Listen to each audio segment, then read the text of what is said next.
I have been thinking about free will for some time, and it's quite an interesting subject, free will. And free will is usually discussed in the context of causality, right? And free will is often considered to be something that is outside causality. And now that is interesting because, as we know, everything in this world is causal. The human brain, although it's a really complex, astonishing complex system, is described ultimately by chemical laws and physical laws. So there's nothing external to causality. Having said that, some people do think that free will is caused by something that is beyond causality. Now, when you think about that, people sometimes talk about random processes. Right? I mean, as if a dice is cast, and depending on the result, we will choose actions and so on, and we will make a judgment, and that is often quoted model of free will. Randomness that would be outside causality, and to introduce that kind of randomness, people sometimes refer to the quantum mechanics, right? So, yes, there is fundamental stochasticity in quantum mechanics, and there is randomness. But if you think of free will as something that would be adaptive, in terms of biological processes, then it would appear that randomness plays a very little role in making biological organism adaptive. Because, when you choose something in a random process, that doesn't make your action adaptive in a certain environment. If you are in a certain environment, and if you take in all the information that is out there, then it would appear that if you apply some evaluation function, then a specific set of actions would emerge as optimum. So it makes sense to follow that particular route. And it doesn't make sense to actually follow a random rule.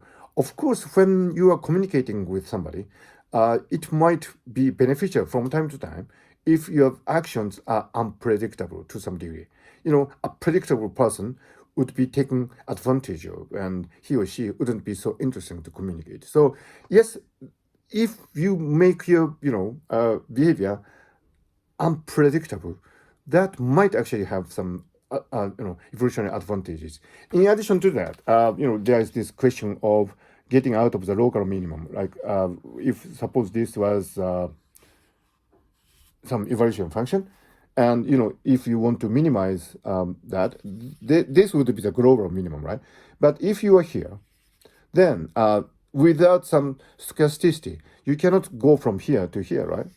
So in that aspect, randomness would play a certain limited role in our selection choice processes and judgment related cognitive mechanisms. But these things certainly have some relevance to the question of free will. But at the end of the day, we are here to make the appropriate choices, and in order to do that, we really can't base free will on random processes, because random processes doesn't necessarily lead to optimization of the evaluation function in most of the cases. So it makes sense to think of free will as something that would try to optimize your selection. Now, then it comes to the question, really interesting concept of metacognition, right? And I think the gist of the matter is that in order to make an appropriate choice, you need to have a really highly developed metacognition of yourself, of your internal state, and the external environment that is around you. If you have metacognition, then you can grasp the wholeness of the situation that are inside you and outside you. And based on that metacognition, you can then make appropriate judgment and make the optimal choice. That should be the core of free will. So, when you talk about metacognition, of course, it is related to the fact that we have qualia, and qualia can only arise from metacognition. by the agency making self-observation, as if to treat the self as if it is some external object. So that is a really interesting aspect of metacognition, this self-referential loop.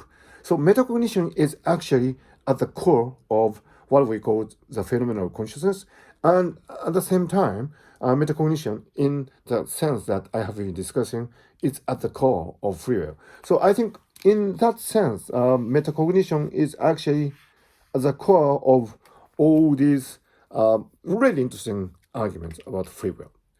And randomness, whether it is quantum mechanical or something based in classical mechanics, would have a really limited significance in the question of free will. That is what I think at this moment.